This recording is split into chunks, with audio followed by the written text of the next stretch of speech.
अरे अरे आग लग गई, आग लग गई, आग लग गई। अरे बुझा नहीं है। अरे पानी आ गया।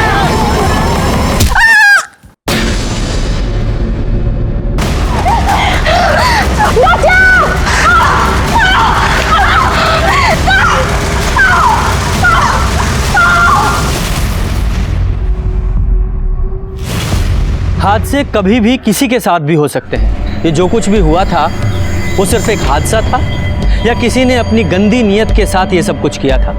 नमस्ते, मैं सीनियर इंस्पेक्टर रंजीत ठाकुर और क्राइम पेट्रोल दस्तक में आपका स्वागत है। 1 साल पहले जब मेरी पोस्टिंग उत्तर प्रदेश के मुगल सराय में थी तब ये केस मेरे पास आया था। सच मानिए ये केस मैं 1 हफ्ते में सॉल्व कर सकता था, लेकिन जैसे जैसे इस केस की परतें खुलती गई ये केस और भी उलझता चला गया।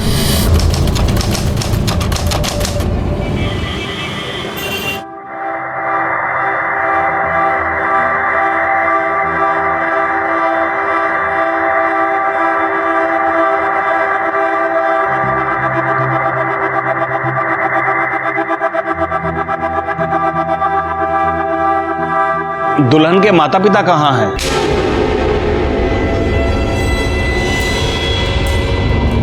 वो नहीं आएंगे, अब विधि शुरू कीजिए।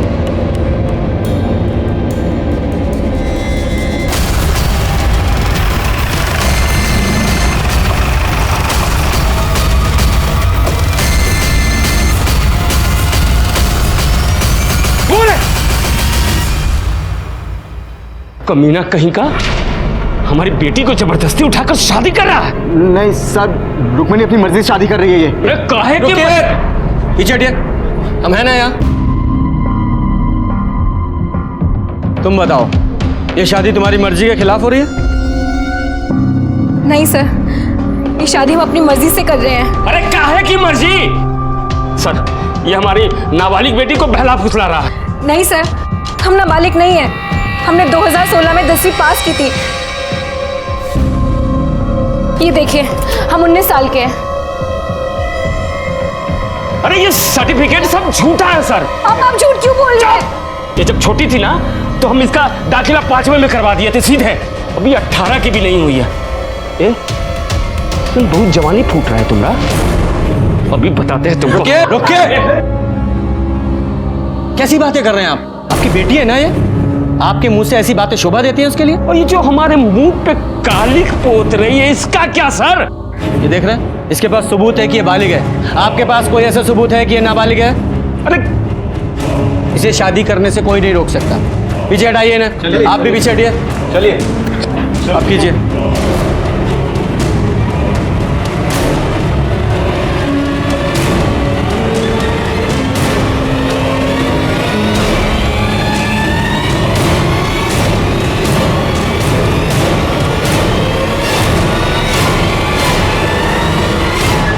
आप दोनों का विवाह संपन्न हुआ।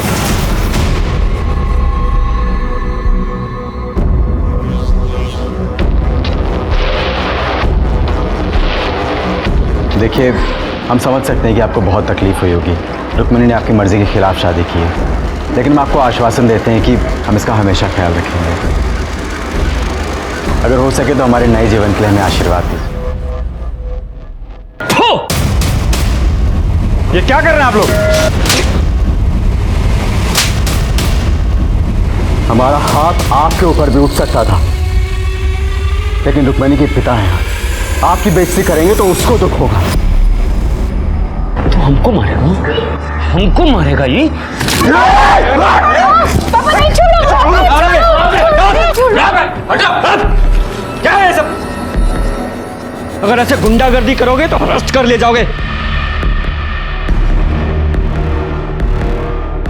सुन बेटा, खेल अभी खत्म नहीं हुआ, खेला तो अब शुरू होगा। निकलो, चलो चलो।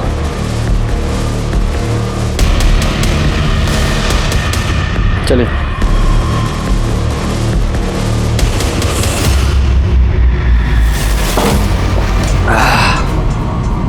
हम तुमको पहले ही बोले थे कि मार कर सालों को निपटा देते हैं, लेकिन तुमको तो आग लगी थी पुलिस के पास जाने की। जाओ।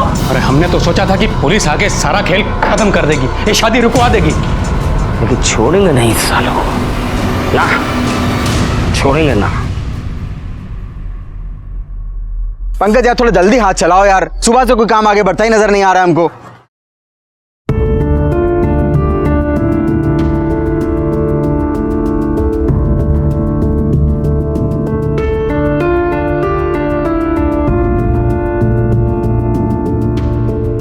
अरे देखो मनोज भैया के मिसेस आए। ए, चलो फटाफट खाना खा के काम पे लगो।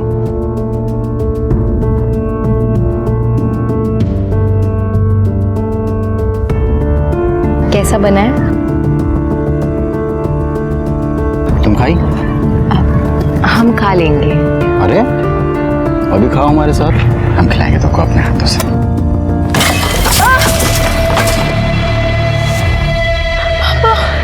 साला तुम्हारा तो ऐसी हालत करेंगे ना कि जिंदगी भर हलक से निवाला नीचे नहीं उतरेगा। हमारी बेटी को फंसाया। पापा नहीं, पापा पापा नहीं। मेरे भाई को मारने की हिम्मत कैसी तुम लोगों की? छोड़ेंगे नहीं। अरे देख लेंगे तुमको, हम भी जाओ। याद रखना। मनोज चल, निकलो। मनोज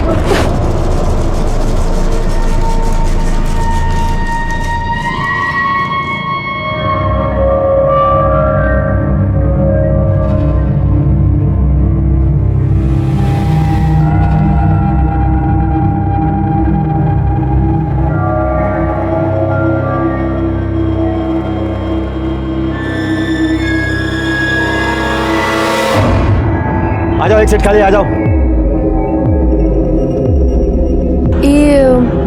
ये पटेल नगर किधर पड़ेगा? पटेल नगर पास में ही आइए, मैं आपको छोड़ दूं। अरे यार बीच में कहाँ पता चला? मेरा नंबर है। अरे भाई मेरा नंबर है। अरे तू जाना यार, दिमाग खराब कर। मैं आपको छोड़ देता हूं। मैं छोड़ता हूं, आप इधर आइए। आइए, बैठ जा, बैठ।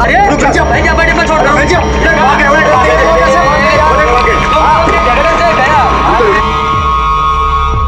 अरे अरे आग लग गई, आग लग गई, आग लग गई। अरे जल्दी आओ, कुछ नहीं है। अरे बाहर आ गया।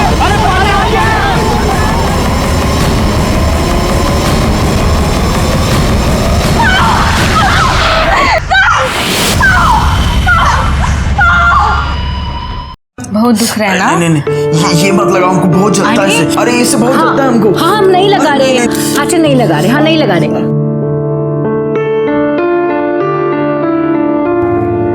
अरे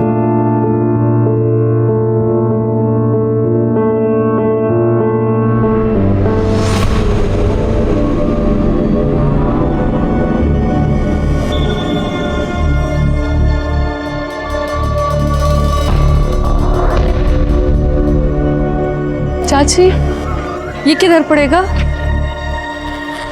बेटा ये आगे जाके दूसरी गली और तीसरा मकान।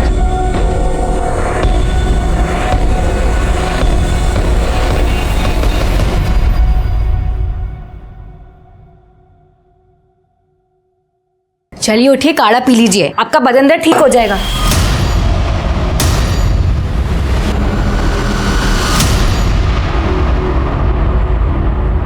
लो भाई सामान ले आए, खड़ा धनिया नहीं मिला।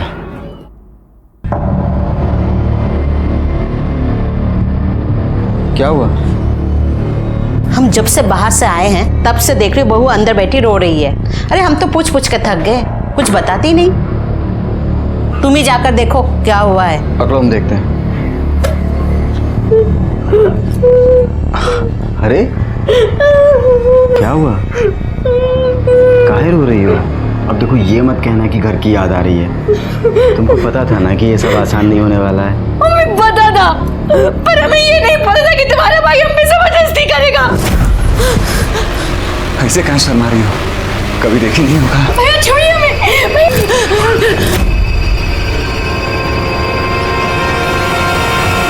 पागल हो गई है क्या? हमारा भाई हमारे लिए भगवान से भी बढ़कर है, उसके ऊपर इल्जाम लगा रही है तू। हम इल्जाम नहीं लगा रहे, हम सच बोल रहे हैं। झूठ बोल रही है। हम तो बीमार हैं, बाहर सो रहे थे। अच्छा हम झूठ बोल रहे हैं? जब गंदा काम करने में शर्म नहीं आई तब मारने में काहे आ रही है?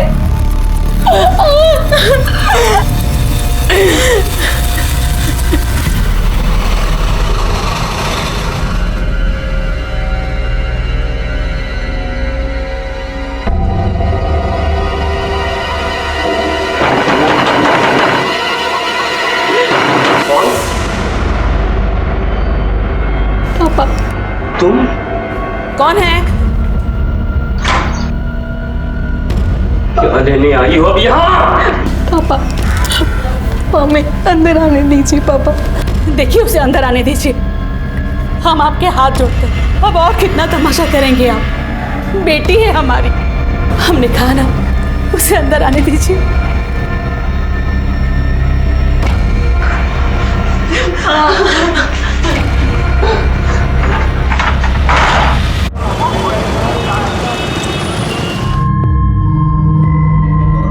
तुम्हें ऐसा बहू पर हाथ नहीं उठाना चाहिए था।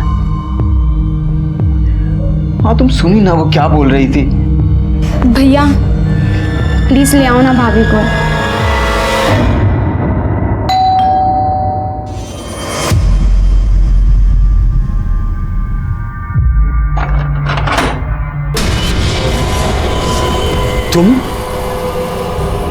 तुम यहाँ क्या करने आए हो? चले जाओ यहाँ से, नहीं तो यही जिंदा जमीन में गाड़ देंगे। निकलो निकलो यहाँ से। अरे ये क्या कर रहे हैं? भगवान के लिए बस कीजिए। ये दामाद जी है हमारे, जो हुआ सो भूल जाइए। हमारी बेटी की जिंदगी बर्बाद मत कीजिए। हम रुक्मणी को लेने आए। रुक्मणी को लेने आए? दोबारा ये देखिए एक बार मेरी बात मान लीजिए। रुक्मणी के लिए, मेरे लिए।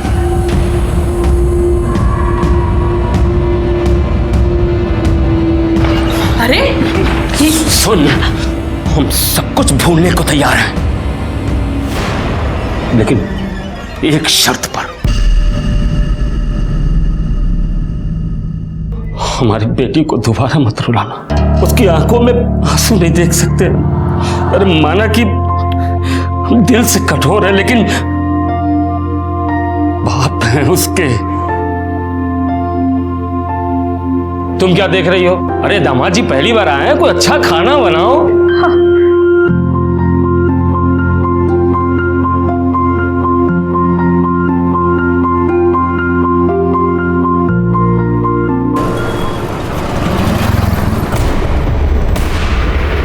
अरे अरे आग लग गई, आग लग गई, आग लग गई। चलिए चलिए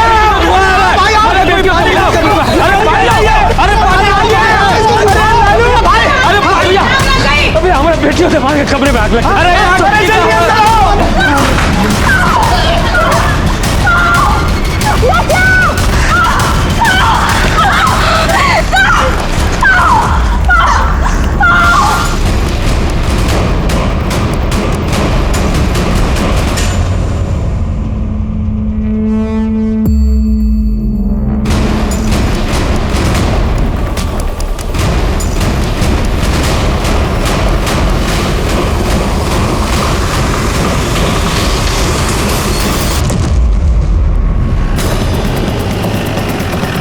चलिए चलिए पीछे, चलिए पीछे, चलिए चलो चलो।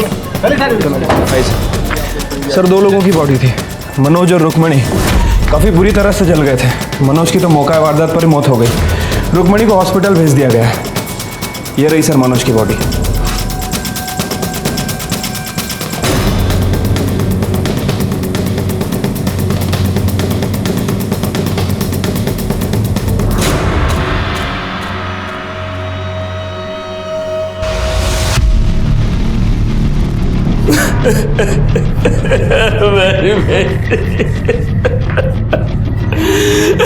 मार डाला अपने जवाई को, ले लिया बदला? नहीं सर, हमने कुछ नहीं किया। हमने तो उन्हें माफ भी कर दिया था। वो दोनों यहाँ क्या कर रहे थे? रुक्मिणी 1 दिन पहले यहाँ आई थी, तो शायद मनोज ने उसे थप्पड़ मार दिया था, तो वो चिढ़कर हमारे घर आ गई। और मनोज ने उसे थप्पड़ क्यों मारा था? हमें क्या पता था। रुक्मिणी की माँ ने भी उससे पूछा, लेकिन उसने कुछ नहीं बताया। हाँ, फिर कल शाम मनोज हमारे घर आया। मुझे गुस्सा तो बहुत आया, लेकिन मैंने सोचा कि चलो जाने दो, बात बढ़ाने से क्या फायदा। एक ही तो बेटी है। और यहाँ तक कि कल रात में हम लोगों ने साथ में खाना भी खाया था। हम सब बहुत खुश थे साहब। ये देखिए, कल रात में हम लोगों ने तस्वीर भी ली थी, लेकिन हमें क्या पता था कि ये सब। ये आग कैसे लगी? हमें नहीं पता साहब। हम तो रात में सो रहे थे, तभी रुक्मिणी के कमरे से चीखने की आवाज आई। फिर उसके कमरे से धुआं निकलने लगा। पड़ोसी आए और उन्होंने दरवाजा तोड़ा और उसके बाद सच बोल रहे हो? सच बोला। पर दिखाई नहीं दे रहा, क्योंकि मनोज से तो तुम बहुत नफरत करते थे। लग नहीं रहा सच बोल रहे हो। सच बताओ क्या हुआ था, वरना जेल में डाल के सड़ा दूंगा। नहीं साहब, जब रात में हमारी नींद खुली तो रुक्मिणी के कमरे से लड़ने झगड़ने की आवाज आ रही थी। हमने सोचा कि चलो पति पत्नी का झगड़ा होगा, कल तक खत्म हो जाएगा। फिर हम बाथरूम चले गए। बाथरूम से जब वापस आ रहे थे तो देखा कि मनोज मिट्टी के तेल का डब्बा लेकर कमरे के अंदर जा रहा और जाकर उसने दरवाजा बंद कर लिया। हमने दरवाजा खटखटाया लेकिन उसने दरवाजा नहीं खोला। अभी कुछ सोच ही रहे थे तभी रुक्मिणी के कमरे से चीखने चिल्लाने की आवाज आने लगी। हमने दरवाजे के छेद से झांक कर देखा तो मनोज रुक्मिणी को जला दिया था साहब। फिर हमने देखा कि मनोज को भी आग लग गई है। पड़ोसी आए, उन्होंने दरवाजा तोड़ा लेकिन तब तक मनोज मर चुका था साहब। तुम्हारा भाई कहाँ है? वो अस्पताल गया साहब। बाकी लोगों के बयान लो, बॉडी को मॉर्ग में भेजो, मनोज के घर वालों को भी बुलाओ। ठीक है सर।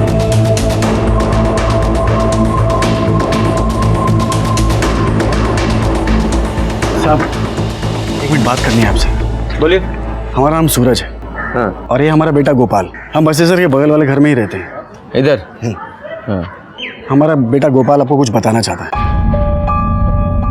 हाँ बेटा बताओ। सर, हमारी खिड़की से रुक्मणी दीदी का रूम दिखता है। कल रात देर तक हम जाग रहे थे, हमारी टेस्ट थी इसलिए हम पढ़ रहे थे, तो हमने सुना तो रुक्मणी दीदी किसी के साथ झगड़ रही थी।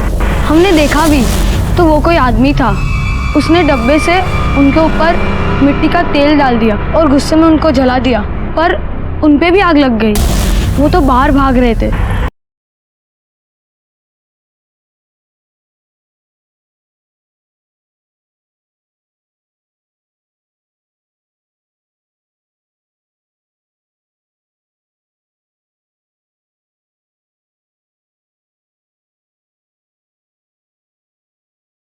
मैंने ही जाके पापा को जगाया था। साहब हम तुरंत दौड़ के बाहर आए थे और तब तक तो। बेटा हाथ इधर लाओ। इतने बुरी तरीके से किसने मारा था? वो मास्टर जी ने। इतने बुरी तरीके से? अगर तुम चाहो तो उनके खिलाफ कंप्लेन कर सकते हो, मैं कार्रवाई करूंगा। साहब शिकायत की कोनो जरूरत नहीं है। अब ये बच्चा है, गलती हो गई इससे, होमवर्क नहीं किया तो मार तो पड़ेगी। होमवर्क किया करो। हाँ? तो सर इन लोगों के हिसाब से पति और पत्नी के बीच में झगड़ा हुआ। पति ने गुस्से में आकर पत्नी को जलाने की कोशिश की और खुद उस आग में जलकर मर गया, और अब पत्नी जिंदगी और मौत के बीच जंग लड़ रही है। अब इन लोगों ने जो रामायण सुनाई है उसके हिसाब से तो ऐसा ही लग रहा है। अब ये रुक्मणी ही कंफर्म कर सकती है कि इस कहानी का असली रावण कौन है।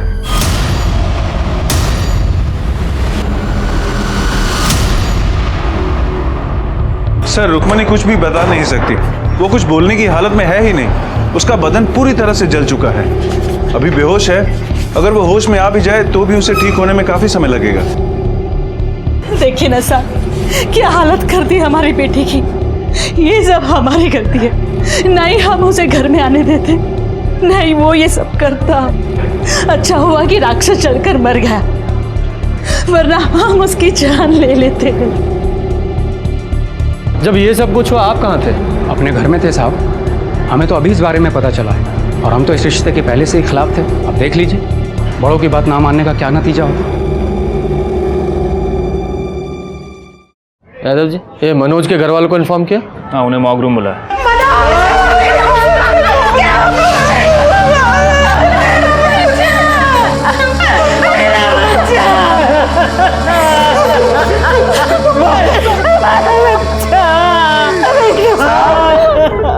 उस प्रोफेसर ने हमारे भाई को मारा साहब, छोड़िएगा मत साहब उसको। आप शांत हो जाइए।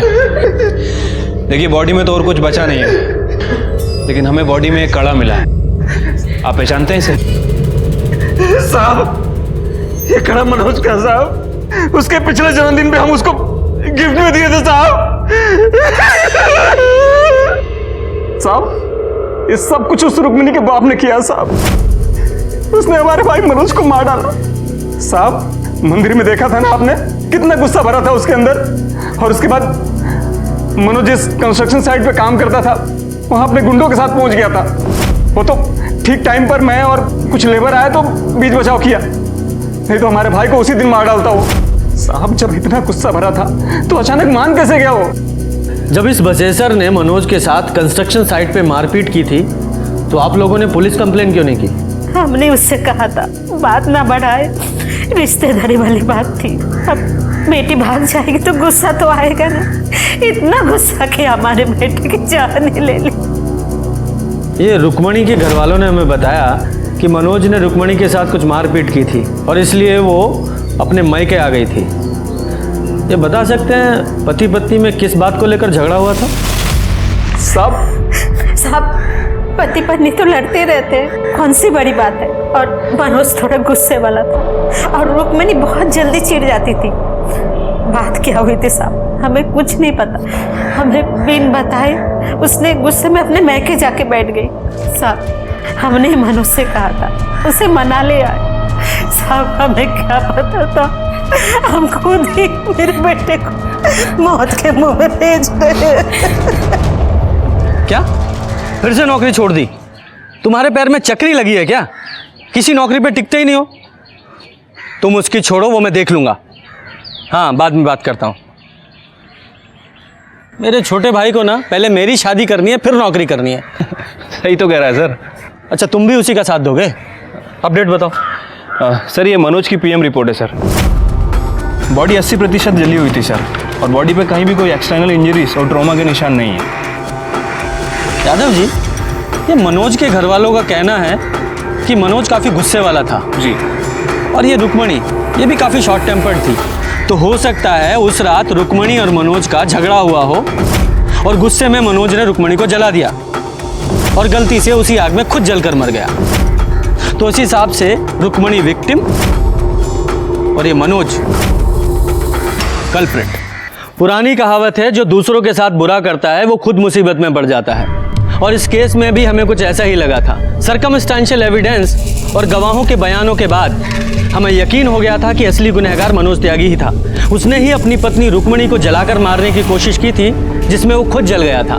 डॉक्टर्स ने हमें बताया कि रुक्मणी की हालत को ठीक होने में कम से कम 2 महीने लगेंगे, उसके बाद ही हम उसका बयान ले पाएंगे। अपनी जांच पूरी करते हुए हमने रुक्मणी का डीएनए उसके पिता बसेसर से और मनोज का डीएनए उसकी माँ कविता से मिलाया जो मैच हो गया। लेकिन तभी इस केस में हमारे सामने कुछ ऐसा आया जिसने हमारे होश उड़ा दिए।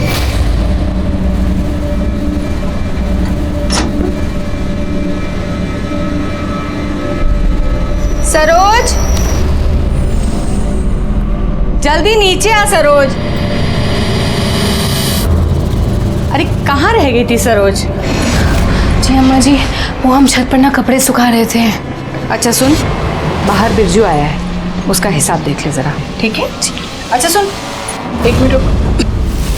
मुझे लगता है थोड़ा हिसाब उसका और बनेगा, तो तू एक काम कर, तू ये सारे पैसे ले जा, ठीक से हिसाब कर और बचे हुए पैसे लेके आ। चल जा। काय टुकुर टुकुर देख रही है? बाहर जा, जा अपना काम कर। अम्मा जी हम कह रहे हैं लड़की कुछ ठीक नहीं लगती हमको। अरे बेफालतू का ना सब पे शक करता रहता है, अच्छी लड़की है। बताइए। 12 बोरी आलू की लेकर के आया हूँ और अपना 1 बोरी अदरक। 1 सेकंड, 1 मिनट।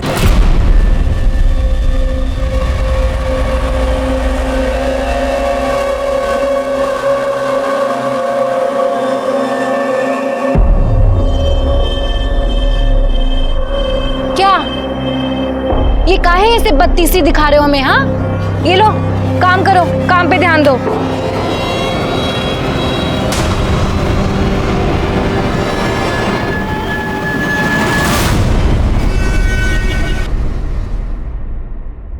सर बिहार के बलुआ गांव में एक जवान लड़के ने एक लड़की के साथ मिलकर वहां रहने वाली विधवा के घर लूटपाट की और उसके बाद उसकी हत्या कर दी। सर उसका नाम दुर्गा देवी था, 65 साल की थी और काफ़ी अमीर थी। बाकी की फैमिली दिल्ली में रहती है। और सर ये दोनों कल्पिट बिरजू और सरोज उसी के घर काम करते थे। सर बिहार पुलिस ने बताया कि वो दोनों कल्पिट मुगल सराय की तरफ आए हैं। सारी डिटेल सर्कुलेट करवा दीजिए। हाँ सर, लेकिन एक बार फोटो तो देख लीजिए। ऐसा क्या है फोटो में?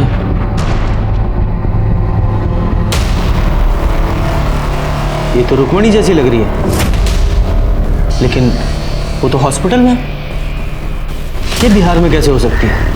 यादव जी, ये रुक्मणी की फाइल निकालो।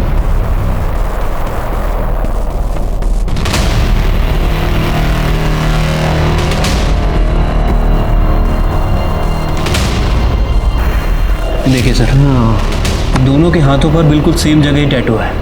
हाँ, लेकिन इस फोटो में टैटू थोड़ा क्लियर नहीं है, लेकिन है एक ही जगह पर। Good job Yadav ji. अब इस रुक्मणी से मिलने का वक्त आ गया है, चलो।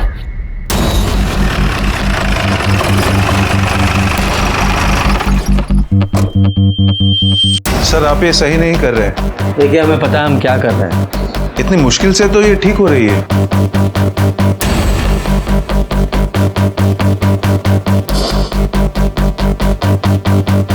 देखिए, मैंने पहले ही कहा था, अगर यहाँ पे कोई टैटू होता तो बुरी तरह से जल चुका होगा। डॉक्टर साहब, क्या कोई और तरीका नहीं है जिससे ये पता लग जाए कि पहले यहाँ टैटू था या नहीं? जी नहीं, क्योंकि स्किन के पिगमेंट्स जल चुके हैं। अब इसे पता लगाने का कोई तरीका नहीं है। एक तरीका है, बिहार चलना होगा। शायद वहीं चलकर इस सरोज और रुक्मणी की पहेली सुलझे।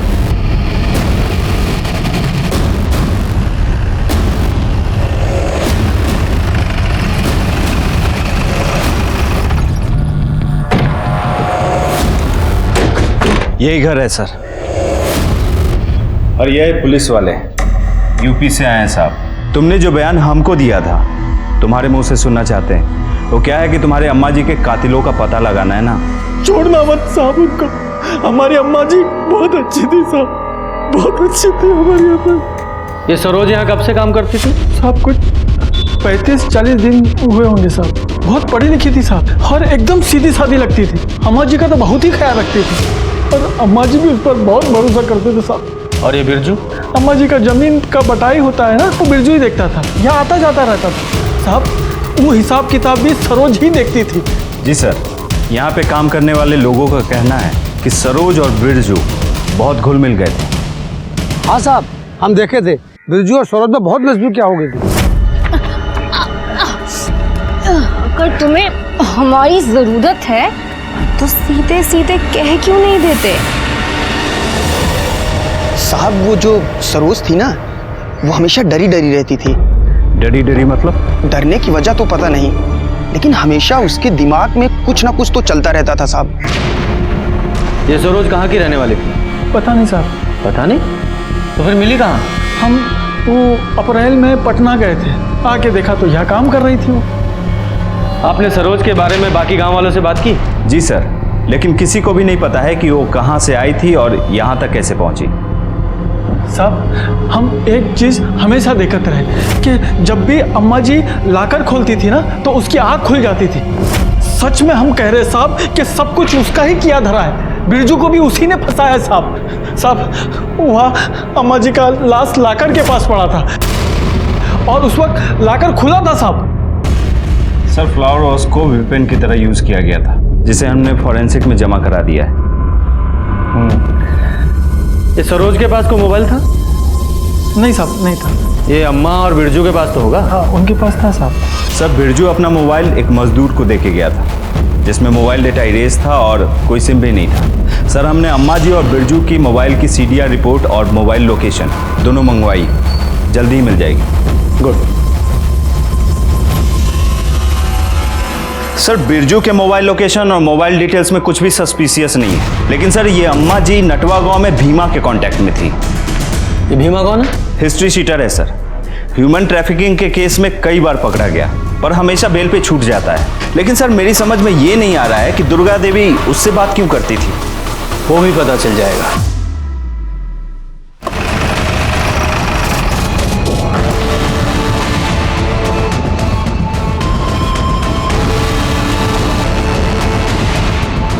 सर, यही घर है भीमा का।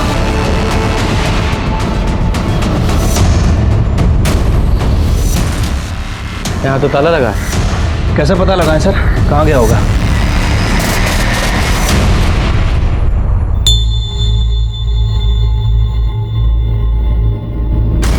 तुम भीमा, रुको।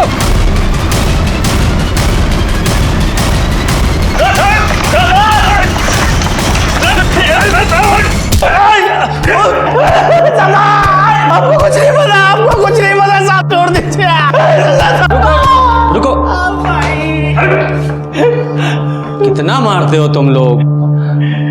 बहुत लगा? जी साहब। अच्छा पानी पियोगे?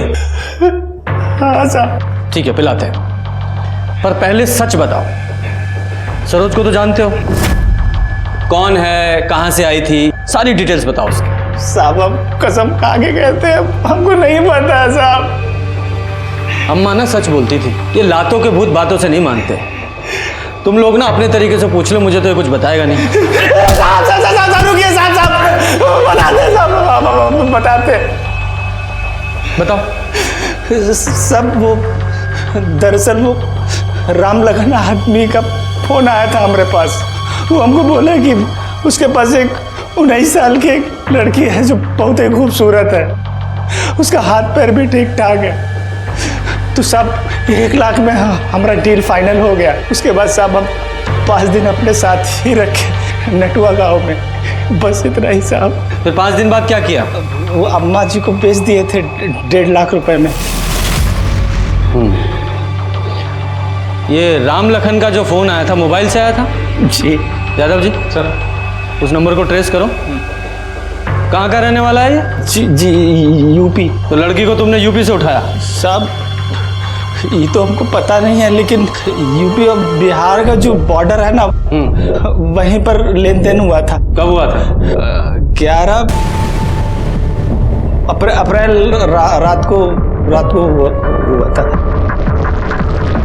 मतलब जिस रात रुक्मणी और मनोज को चलाया गया? ठीक है, very good sir. Ram Lakhan का फोन ट्रेस हो गया है सर। ये राम लखन और कोई नहीं बल्कि बसेसर दुबई है, रुक्मणी का पिता। क्या? तो क्या ये सरोज और रुक्मणी दोनों एक ही हैं? अगर ये सरोज रुक्मणी है तो फिर वो लड़की कौन है जो हॉस्पिटल में है? या फिर दोनों जुड़वा बहनें हैं? सर जो लड़की हॉस्पिटल में है उसका डीएनए बसेसर दुबई के डीएनए से मैच भी हुआ था। बड़ी उलझी हुई पहेली है। सबसे पहले ना ये मुगल सराय जाकर इस बसेसर से बात करनी पड़ेगी। यादव जी इस बसेसर की पूरी जन्म कुंडली निकालो। जी। और सिन्हा साहब सर, जितने भी टोल नाका हैं सबकी सीसीटीवी फुटेज निकालो। इस सरोज का मिलना बहुत जरूरी है। और वो बिरजू, उसके मोबाइल में उसका सिम नहीं था, हो सकता है उसने दूसरे मोबाइल में सिम डालकर एक्टिवेट किया हो। पता करने की कोशिश करो, इन दोनों का मिलना बहुत जरूरी है। जी सर।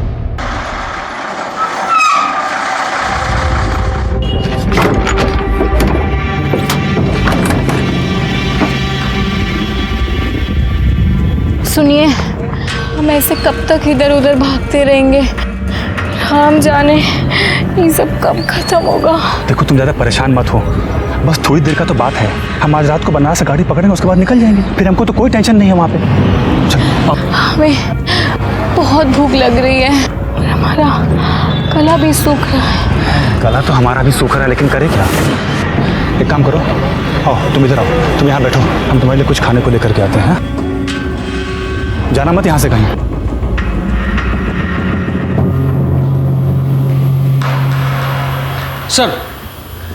सर बसेसर के बारे में एक इन्फॉर्मेशन मिली है। क्या? बसेसर की पहले भी एक शादी हुई थी किसी दुलारी नाम की औरत के साथ। उससे एक बेटी भी है, महुआ रुक्मिणी से 2 साल बड़ी है। ये महुआ की कोई फोटो मिली? नहीं सर। ये दुलारी और महुआ कहाँ है अभी? सर दुलारी अभी भी अपने गांव अजवारी में है और बसेसर भी वहीं का रहने वाला है। जब हमने दुलारी से महुआ के बारे में पूछा तो उसने कहा कि वो अपने किसी रिश्तेदार के यहाँ कानपुर गई है, वहीं कहीं मेट का काम करने। लेकिन जब हमने कानपुर में पता किया सर, तो पता चला कि महुआ कानपुर पहुंची ही नहीं। कब की बात है? सर अप्रैल के पहले हफ्ते की। मतलब 11 अप्रैल से पहले भी बहुत सी चीजें हुई थी। आप काहे नहीं खा रहे? अरे तुम खाओ, हम उधर ही कुछ खा लिए थे, पेट भरा है हमारा। बस कितने बजे का है? शाम को 8 बजे का है। तुम खा के थोड़ा सा रेस्ट कर लो, हम तुमको जगा देंगे। कैसा गंदा मजाक कर रहे हैं आप साहब? एक तो हमारी बिटिया अस्पताल में पड़ी है वैसी हालत में, और आप कह रहे हैं हमें अपनी बेटी को भेज दिए बिहार में। पूत को तो कपूत बनते सुना है, लेकिन बाप को पशु बनते पहली बार देखा है। एक बात बताओ, अगर तुमने अपनी बेटी को नहीं बेचा तो वो नटवा के हिमा से फोन पर क्या बात करते थे? झूठ मत बोलना, तुम्हारे सारे कॉल रिकॉर्ड्स हैं हमारे पास। मना क्यों करेंगे? उससे हमारी बात होती थी, हमारे बचपन का दोस्त है, तो कभी कभार फोन पे बात हो जाया करती है। लेकिन इसका मतलब ये थोड़ी है कि उसे हम लड़की बेचें, मतलब अपनी बेटी को। तो फिर ये भीमा ऐसा क्यों बोल रहा था? कहा है कि उसका दिमाग खराब हो गया, साथ में आप लोगों का। क्या बकवास कर रहा है तू? अरे आप ही लोग ना वो टेस्ट करवाए थे और बोले कि जो बेड में लड़की है वो हमारी बेटी है। हमारी एक ही बेटी है, और सरोज कौन है हम नहीं जानते हैं। तुम्हारी एक और बेटी है ना, महुआ, वो कहाँ है? हम नहीं जानते हैं उसे।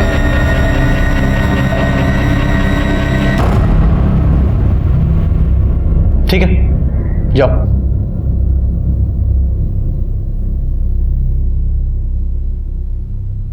यादव जी। सर, ये बहुत कुछ उलझा हुआ सा है और इसे सुलझाने के लिए इसकी तह तक जाना पड़ेगा। एक काम करो, सबके फ़ोन सर्विलेंस पे डालो, इस मनोज की फैमिली के भी। ठीक है सर। वैसे सर अब क्या करें, हमने सीना से भी बात की है, उसे भी अभी तक कुछ पता नहीं चला है। महुआ, सरोज, रुक्मणी सब बहुत उलझा हुआ है। अगर ये माने कि ये सरोज ही रुक्मणी है, तो फिर ये हॉस्पिटल में जो लड़की है वो कौन है? महुआ? सर, रुक्मणी की तबीयत पहले से बेटर है, बीच बीच में होश भी आ रहा है उसे, मगर उसके वोकल कॉर्ड्स बुरी तरह से झुलस चुके हैं। अगर उसने बोलने की कोशिश की तो काफी नुकसान हो सकता है। मतलब उससे बात ही नहीं कर सकते? जी नहीं। इस लड़की का डीएनए इसकी माँ फुलवा से मैच कराई है। जी। हो सकता है इसी से कहानी में कोई नया मोड़ आए। आज हमारा बेटा 24 का हो जाता, शादी के बाद उसका पहला जन्मदिन। माँ, अब रो मत, आप भी तो हमारी हिम्मत हो।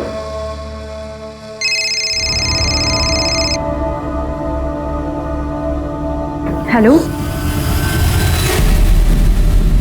सर, अभी भी मनोज की बहन नीला को किसी ने फोन किया सर। ये सुनिए सर।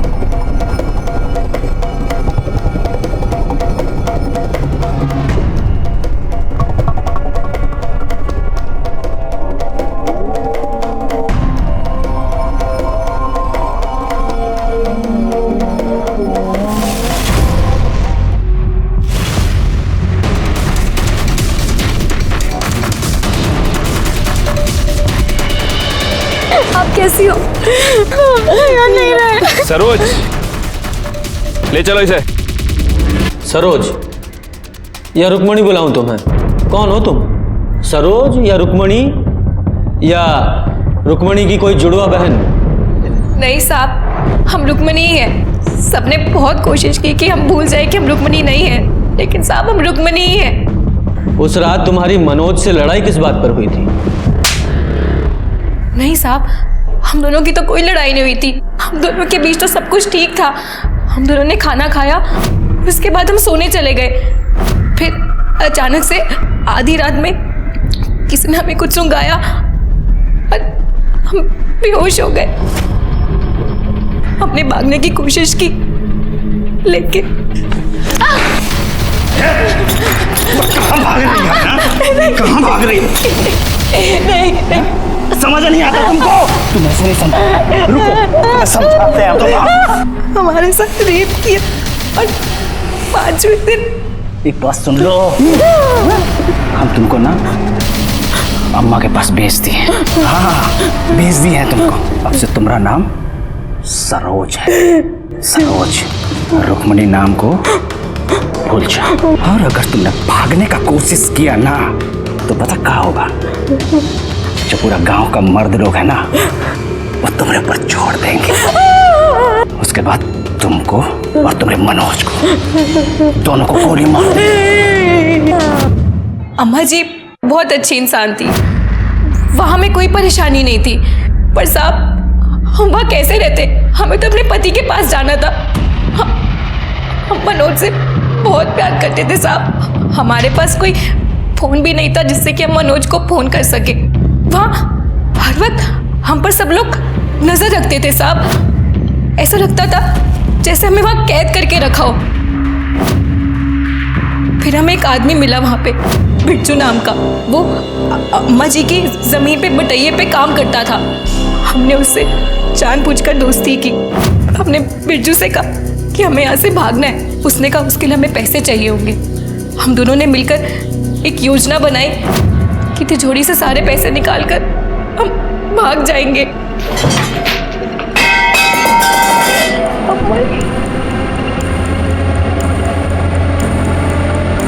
अरे ऐसा पैसा कहाँ है इसमें? तुमने कहा बहुत सारे पैसे हैं।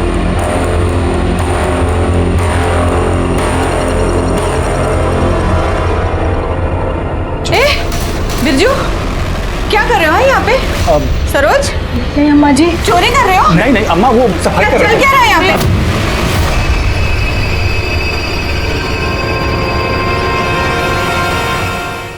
तो तुम यहाँ मुगल सराय आना चाहती थी मनोज के पास? हाँ साहब, और हमें पता चला मनोज। फिर साहब हम इधर उधर भागते रहे। हरिदासपुर बस स्टैंड पर बिट्टू ने हमारे खाने में नशे की गोली मिला दी और हम बेहोश हो गए। बिट्टू वो बैग लेकर भाग गया जिसमें सारे पैसे थे। फिर हमने एक आदमी के फोन से नीला को फोन किया। उससे पहले हमने कई बार मनोज को भी फोन किया था, लेकिन उसका फोन बंद था। ऊपर से बिट्टू ने हमें मना किया था जब तक हम मुगल सराय ना पहुंचे तब तक हम किसी को फोन ना करें। साहब हमारा यकीन कीजिए, हमने अम्मा जी को नहीं मारा। लेकिन पैसे तो तुम्हारे पास थे।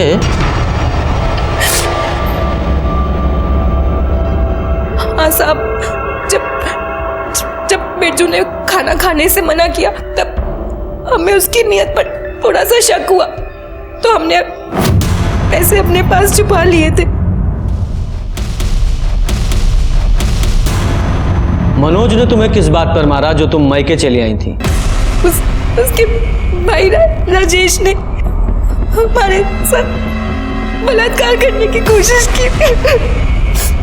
हमने मनोज को बताया भी साहब, पर उसने हम पर यकीन नहीं किया। सर, डीएनए रिपोर्ट आ गया है।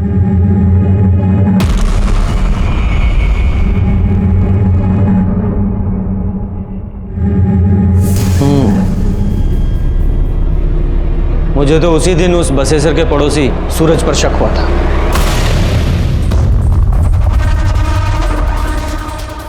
तुमने पुलिस से झूठ क्यों बोला? देखिए साहब, आप हमारे बच्चे के साथ ऐसे सवाल जवाब नहीं कर सकते। अच्छा, उस दिन तो तुम ही लाए थे ना इसे बयान दिलवाने के लिए। अब क्या हुआ? बेटा झूठ बोला था ना उस दिन तुमने। सर हमें कुछ नहीं पता था, हमने कुछ देखा भी नहीं था। वो तो पापा और बसेसर चाचा ने जो कहने को बोला था वो अपने आप को कह दिया।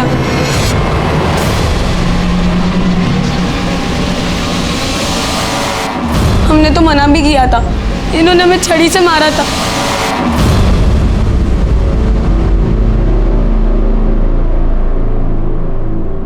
तुम्हारे खिलाफ सारे सबूत हैं हमारे पास। अब फटाफट सारी सच्चाई बताओ।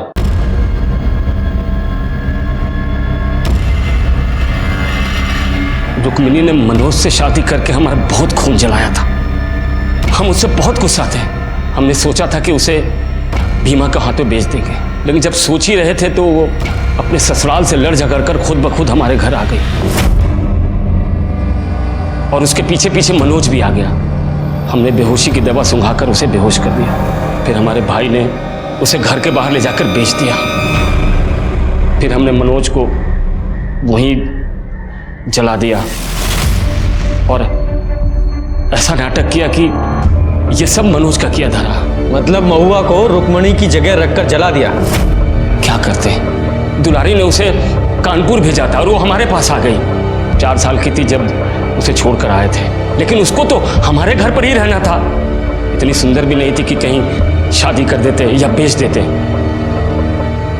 उसे अपने भाई के घर रखा। जिस रात हमने रुक्मिणी को बेचा तो हमने सोचा क्यों नहीं महुआ को रुक्मिणी बनाकर इससे भी पीछा छुड़ा लिया जाए, इसलिए उसे बेहोश कर मनोज के साथ जला दिया, लेकिन वो बच गई। शर्म आती है तुम्हारे जैसे इंसान को पिता कहते हुए। अपने स्वार्थ और अहंकार के लिए अपनी दो दो बेटियों की जिंदगी बर्बाद कर दी। रुक्मिणी ने अपने परिवार से लड़कर मनोज से शादी की थी और मनोज के भाई राजेश ने रुक्मिणी को मोलेस्ट करने की कोशिश की थी। राजेश से जब हमने इसके बारे में पूछा तो उसने पहले तो इनकार किया, लेकिन कड़ाई से पूछताछ करने पर उसने स्वीकार किया कि हाँ, उसने रुक्मिणी को मोलेस्ट किया था। कुछ दिनों बाद सिन्हा ने बिहार में बिरजू को पकड़ लिया और बिरजू ने कबूल किया कि उसने ही दुर्गा देवी का खून किया था। क्या मनोज को दस्तक नहीं मिली थी कि जो बसेसर रुक्मिणी और उसके खून का प्यासा था वो अचानक ही बदल कैसे गया? अगर मनोज ने इस दस्तक को पहचान लिया होता तो ये सब कुछ नहीं होता। इसी के साथ मैं सीनियर इंस्पेक्टर रंजीत ठाकुर आपसे विदा लेता हूं। फिर मिलेंगे। सतर्क रहिए और देखते रहिए क्राइम पेट्रोल दस्तक, क्योंकि मकसद बताना नहीं, बचाना है। जय हिंद। अरे अरे आग लग गई, आग लग गई, आग लग गई, आग बुझानी है।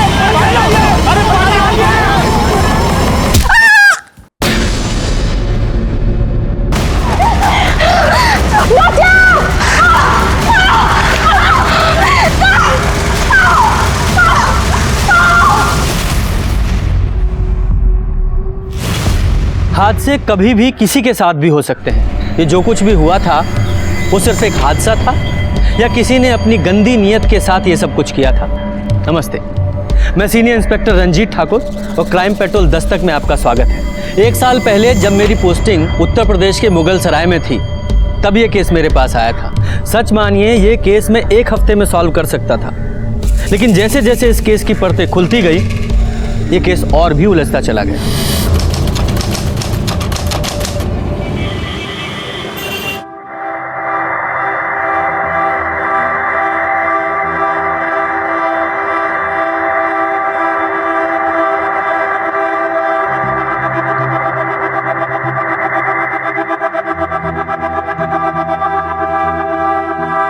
दुल्हन के माता पिता कहाँ हैं?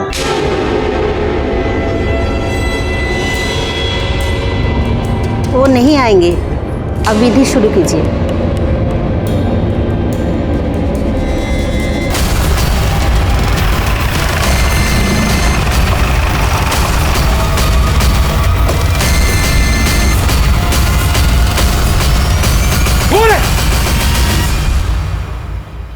कमीना कहीं का हमारी बेटी को जबरदस्ती उठाकर शादी कर रहा है। नहीं सर, रुक्मिणी अपनी मर्जी से शादी कर रही है। ये काहे के पीछे हटिए, हम हैं ना यहाँ। हम सब कुछ भूलने को तैयार हैं, लेकिन एक शर्त पर। हमारी बेटी को दोबारा मत रुलाना, उसकी आंखों में आंसू नहीं देख सकते।